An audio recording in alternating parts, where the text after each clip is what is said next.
Halito, and welcome to Native Chalk Talk, a podcast by natives for all. Here we're keeping our Native ancestors' stories and history alive, while also sharing with you our Native culture, traditions, and more. I'm Rachel Youngman, a Choctaw originally from Anadarko, Oklahoma. I hope you'll enjoy this journey with me as we learn from our Native American guests. And I hope you'll do me a favor. Feel free to like and share these episodes. I so appreciate it. Yakoki.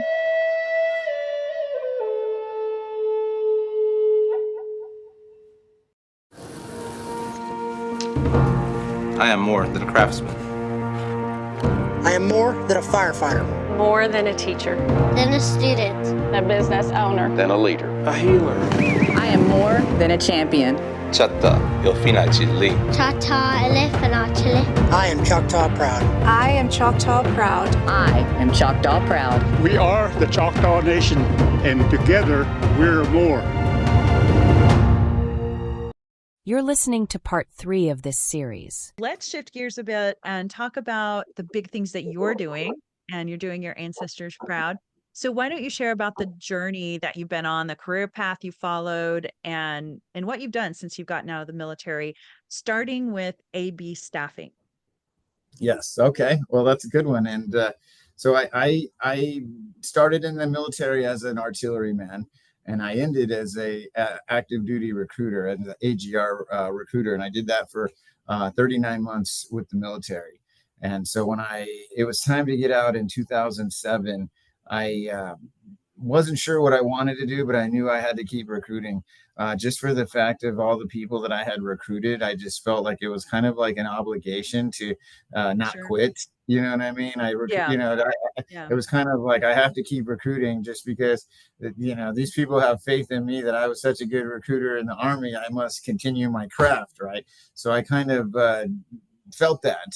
And I interviewed at several large companies and recruiting agencies, and I couldn't find the right fit, and months went on, and I ended up one of the first places I interviewed was AB Staffing. It was just basically a 3-person company at the time. It was like the owner and his accountant and payroll person and his daughter. It was like very, very small. And but I really liked him, and what he told me on our first meeting, it was just in my mind too small for me. And I was thinking, I'm prior service, I need a big company, I need all this stuff that I'm entitled to as a guy who's a great recruiter. And as the months went on, none of those great jobs came to fruition at all. And but the guy from AB Staffing called me and said, "Hey, did anything happen?" And I said, "No, I haven't found anything actually." And he said, "Why don't you come see me tomorrow?" And I knew exactly who he was. His name was Stan Rashkin. And I said, "Okay." So I went and saw him the next day, and 18 years later, he sold me a company. And that's kind amazing. of the short story of it. But I call it a love story because that's just kind of the short version of it. But so I started working for him in 2007, and quickly I got lucky, I guess I'll say, or I went deep into what I knew how to do, and put 25 nurses to work my first year. And then the next year continued that, and then the company started growing. And then within 3 years, we moved to a new location, and a few more years, we moved into another location. By 2018, there might have been 125 people working for him, from 3 people to 125, and that from 2007 to 2018, 2020. But then we recruited advanced practice, nurse practitioners, physician assistants. The last few years, 5-6 years, it was physician recruitment, and basically did account management, any kind of staffing job you could think of or within that organization. And that's kind of where I learned, I guess you could say. So during my time with AB Staffing and our growth, Stan, my mentor, is a second generation staffing person himself. His father was a staffing agent, and his father founded what's called Kelly Girls or Kelly Staffing Services. You may or may not have heard of them. They're huge, right? And it used to be called It used to be called Kelly Girls Staffing. Really? Yeah, in the 60s. Secretaries, that kind of Yeah, thing? Girl Friday I is what didn't they, know they that. bring in Girl Friday. And that was his father, Ray Rashkin. And so Okay. Wow. Ray I had taught, no idea that connection was there with you guys. it's there. It's Damn. there. I mean, that's where my lineage comes from is the Mhm. East Coast, a Jewish family from the East Coast, if you can believe Yeah. that. And Wow. so um, Ray Rashkin started that, and then he ended up with another business called Ray Rashkin and Associates in the 80s, and they were doing engineer staffing out here in Arizona with Motorola and McDonnell Douglas. They were building Apache helicopters, and Stan Cool. ended up investing in what's now called ZipRecruiter. Stan, it was a second generation staffing man and an entrepreneur, and basically um, had his own staffing company and then invested and then lost it and then kind of started over with AB Staffing, and never really wanted it to turn into what it did, which was a super giant company. Oh. It kept growing. Every 5 years he would say, I never wanted any of this. Oh my, Some people just can't help but be successful. he could not help it. I mean, I'm telling you, and it was getting stressful, and he was getting older, and he'd say, Mm. "Man, this is more than I ever wanted. What are we doing?" And he started telling the other employees, "Me and Jackson used to make as much money with 4 of us than we are with 50 of us. Like what, And then next thing, a few years later, there's 100 of us, and now it just kept going, Amazing. I love and this. so during this time, he ends up marrying a really sweetheart of a lady named Martha White, and Martha owned a staffing company. They knew each other from both of their parents had staffing companies, and Okay. so they knew each other from the 80s and 90s from their other companies. But here we are, That's so cool. right? And they end up marrying in like 2017 or 18. And by 2020, 21, he calls me in his office and he says, Jackson, I'm going to make you an offer that I would never even make my own family. And it's about to be your time. And he said, well, what is it? And he said, I'm going to ask Martha because I never wanted this business and I never wanted to stay here this long. Well, here we are, but I'm going to get Martha to sell you her company. And because I'm selling himself, and it's time to retire. And We're just going to go have fun. What a mentor. And you even told Stan at one point about a mission you were on, right? I did. I mean, the thing is, so when I say, this 17, 18-year relationship, it wasn't always sunshine and rainbows, as you will. I got Sure. myself into my fair share of, um, you know, things at work, and nothing too serious. But sometimes, we bump head with other employees, or I had a lot to learn when I was younger, and he, instead of firing me, instead of sending me on my way, would mentor me. And many Amazing. times he would tell me, I don't know why I'm doing this, or I don't know why I'm taking you out of the fire again, or why I'm doing you this favor, or anything, several of those. And Right. I would speak to him because I, by then, had realized that I am on a mission, and Yeah. certain doors close and certain doors open, but none of us are in control of that. All we can do Yeah. is just be there to accept the opening, or to move on when it closes. And I believe that everybody here is for a reason, and I Love fully that. fully believe that. So I started kind of sharing that with him, saying, you know what, I know why you're helping me, because you can't help it to not help me, because Right. you're being driven and guided by someone that's not me, and That's that's a right. fact. I'm on a mission and you were sent to help me on this mission. Correct. I We're love all this here whole together. story. And it's such a testament to mentoring people as well. I mean, he saw something in you, obviously, and you were obviously a hard worker and had the passion that I see coming from you every time we talk about what you do. So, I mean, there's a reason he believed in you, obviously. Um, I used to be in IT healthcare recruiting, and as you mentioned, it's hard. That field is not for the weary, the recruiting field. And I found it to be more challenging to find the right people that were available at the right times for the jobs. And than it was to find open opportunities, if that makes sense. Do you find that as well now too? Correct. I mean, the opportunities are everywhere. It's like you said, Yeah. it's the right people at the right. I can't. I mean, we deal with that all the time where you send them three candidates and they took the least favored of them, if you will, for whatever reason. But that's the client's choice, or the other one where they want this one, but he can't start until next month, so now they must Oh, take the other one, and that's the right.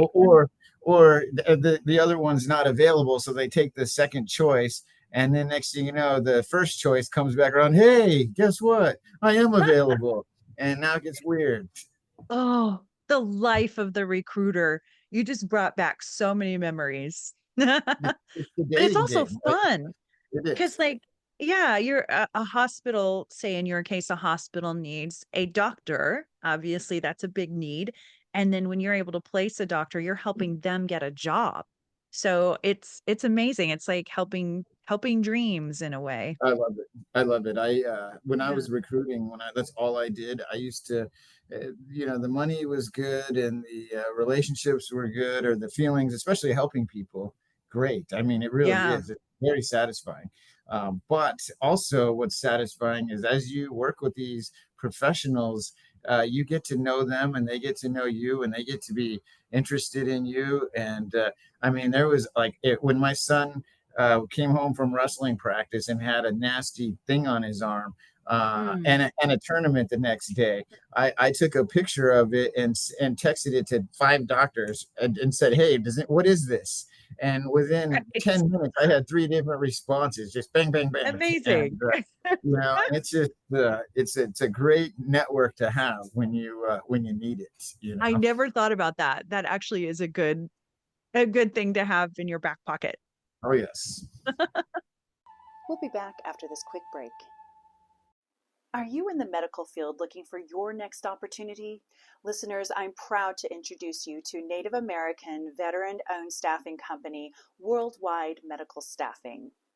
Owner and CEO Jackson Weaver is a citizen of the Choctaw Nation of Oklahoma and is a service-connected disabled veteran, where he and his team staff for commercial healthcare and government entities such as the Department of Defense, Department of Energy, and DHS, and specialize in staffing Indian Health and VA hospitals nationwide.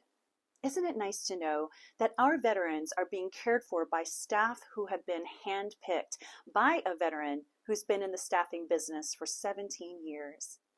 Healthcare job seekers, check out these open jobs on www.medical.com. If you're seeking temporary, long-term, or permanent placement of physicians, advanced practice, registered nurses, and more, check out www.medical.com.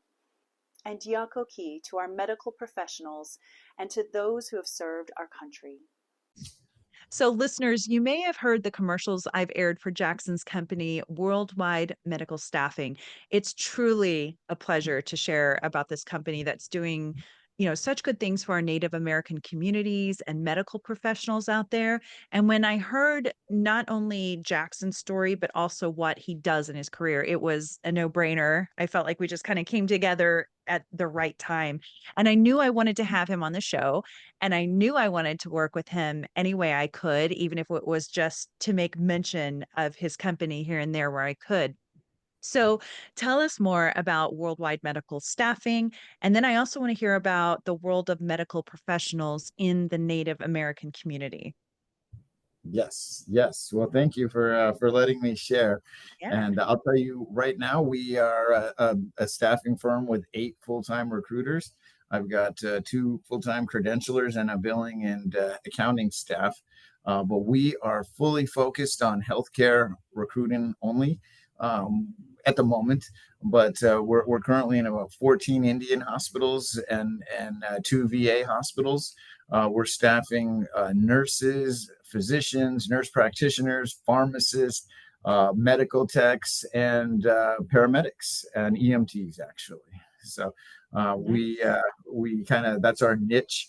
We're in office. We work every day, even weekends sometimes, and Mm-hmm. that's what we do. Absolutely. And that's what's interesting to me too, is that you have a different spin on the typical recruiter out there because you are in not just Native hospitals, but you do know that world very well. And being Native yourself, that helps. What is that world of Native staffing as well? I know that you will also recruit non-natives because you got to fill those jobs. Oh But yeah. when a Native American nurse comes in and you see that resume, you're probably super excited to be able to staff for our community, right? I am, but I also, and that's a good question because it's actually kind of that's a loaded one to be honest with you. Okay. Well, because you would think that, but because I would think that, I used to think that, but now it depends on what tribe is she from.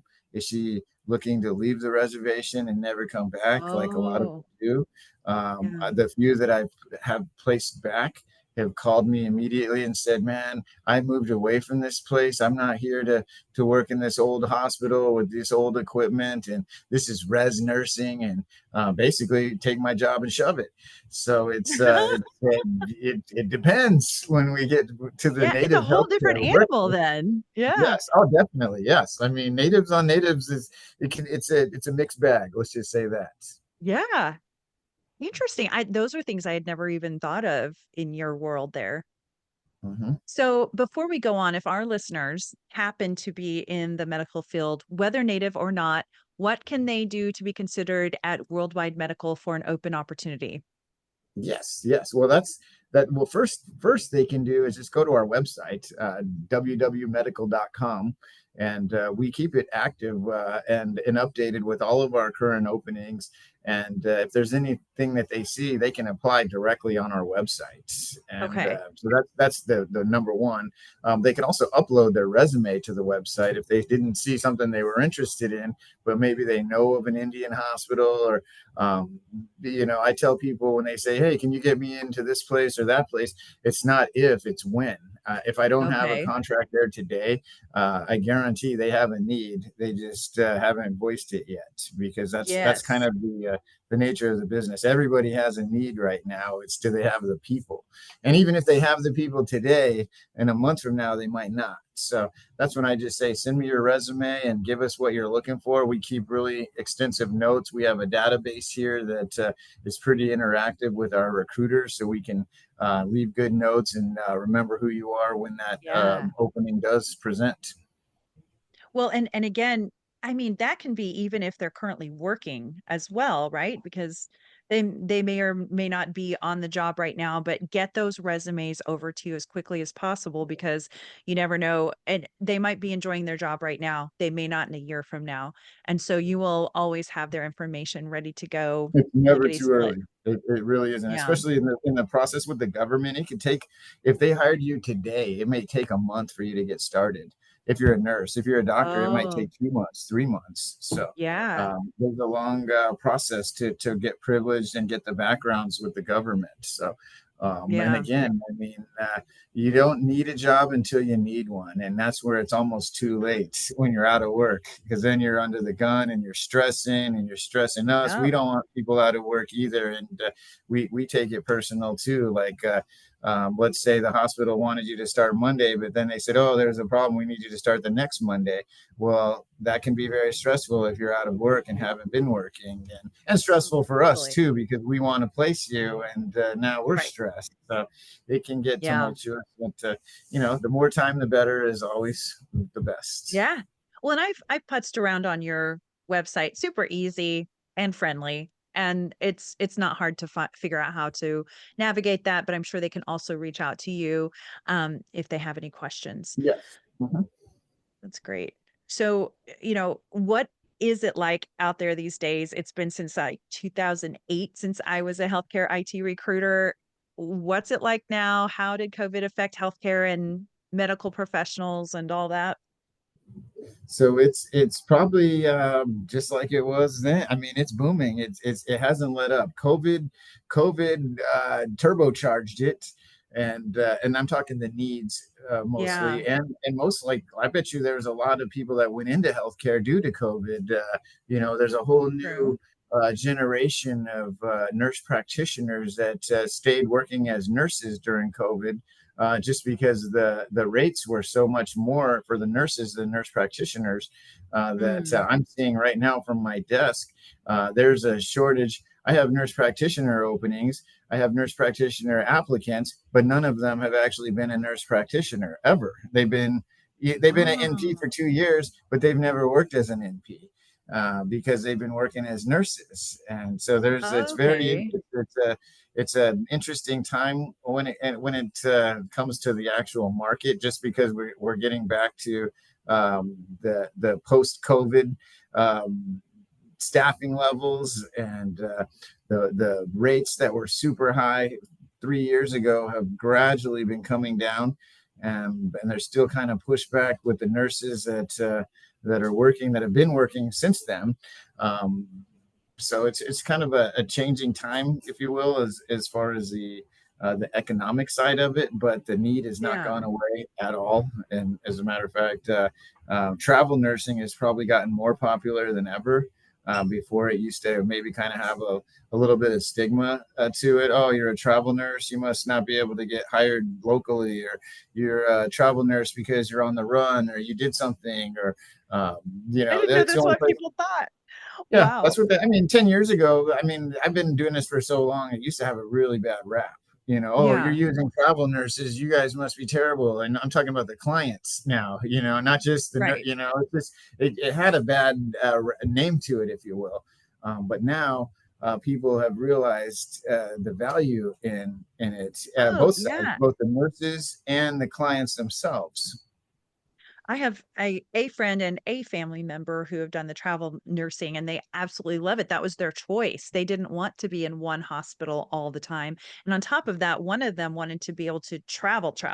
So Yes, using that as an excuse to make money while on the road, well, the nursing would take her wherever she was going and then sure. enjoy wherever she was at the time. So there can definitely be a lot of perks to the travel nursing thing. Definitely, for sure. And like you said, the adventure and new cultures and exchanging Yeah. ideas and learning new things, because everybody Right. does it a little bit differently at a different place, and that's where the value comes. I think the clients are starting to realize is that Oh yeah. bringing in nurses from different parts of the country who have worked in different hospitals and different settings is actually teaching their current nurses something or two that maybe they didn't know before, Right. just from that Right. local region. So there's a lot of value to using the travelers. It's like we are saying, the dating game, let's say, because we don't know if we're going to stick or not. If you like them, they might be the best looking on paper, but they get to work and they're no good, or they got a personality defect, or you name it, they got to go. Or maybe you end up loving them and you want them forever, and now you've got a match, and now you can keep them, Right? and Exactly, you get to so that's try it out, see if you like the place. that's what we tell Totally. them both. We say that to the nurse, we say that to the client, I think something interesting about what you do is for your 17 years of experience, you're able to bring the knowledge from one hospital to another, and then even from one reservation to another, and so on, right? Oh yes. Yes, that's kind of what I do. In fact, I'll be doing that this week. I'll get in the car and I'll drive from one Indian hospital to another. This week I'll be, since I'm in Arizona, I live in Arizona. I call it the Navajo Loop, where I'll drive north and I'll hit 4 or 5 hospitals in a 3-day period, and just stop in and visit our doctors, our nurses, sometimes the actual medical officers or the contract officers. Just depends on what I'm doing that day. But at least I go out to the field and see these places, and just having these conversations with the medical director from one hospital to the other, even though they're 2 hours apart. They might be two different tribes. They might be two different Indian areas, because they have them split up by areas. They have like Phoenix area, they've got Albuquerque area, they've got different areas, even though they kind of overlap each other, or they Yeah. might be next door to each other. They're different areas. So they have different standard operating procedures, different stuff. So that's where somebody like me will come in, and just in having normal conversations, my clients are picking up cues and tips from Right. what the other guys are doing. Or, oh, I didn't know they were doing that. Or how is Dr. So-and-so? We'll give them a call. They're right down, they're on your Since I Rolodex, see that even in my job in software sales, where I'll see one oil and gas company doing something a certain way, and then I'll see another one doing things totally differently. One might be succeeding over the other in their mobility field. So one thing I found when I was working in recruiting, though, was that same thing you said, the hospitals didn't really exchange ideas. And there was all this knowledge each hospital was gaining by trial and error when it came to, say, IT systems. You know, mistakes were made and learned from, but everyone was going down their own path, learning and not sharing. So interesting. But Yeah. it seems then like you become a sort of liaison of information for tribes and for hospitals and for reservations, even at least when it comes to the medical field. To a degree, when it comes to like scheduling or staffing levels, or um, Hmm. a lot of stuff like that. I mean, even is this doable, or would this be available, or because there's a Yeah. lot of I can tell you so many, especially Indian hospitals, where they might have a surgery suite and they have a surgeon, but they don't have an anesthesiologist, or they've got the anesthesiologist and the surgeon, but they didn't have a dietitian, so they can't open, or they can't even do a surgery, or they can't do any OB deliveries because they don't have, or they're missing a piece of equipment, or they're missing one person in the whole team, and therefore they can't do it. So that's where I can at least lend my expertise and what I've seen other people, how they do it, how they may do, give them suggestions on how to give them that staffing level, or what it's going to take to get there. You and I were shooting the breeze over the phone when we were preparing for this meeting a few weeks ago, and we both talked about how hard it is what we do, you in healthcare recruiting and me in software sales, but how we also wouldn't have it any other way, because it's worth it to help our clients. And you said something to me that I was so grateful. You said that you don't look at the money you hope to make. You look at the people you want to help, and you're willing to do the hard work. And everything that's supposed to happen from there will happen as God intended. So I actually wrote that down when you said it, because I think that's the mark of not just a good person, but also a good businessman. And it's the way things should be. Stay tuned for part 4 of this series. Thanks for listening to Native Chalk Talk. Be sure to join our community on YouTube, Facebook, Instagram, and Twitter, and check us out at nativechalktalk.com. Stay tuned for the next episode. You're going to love it. Yakoki. Thank you, my friends.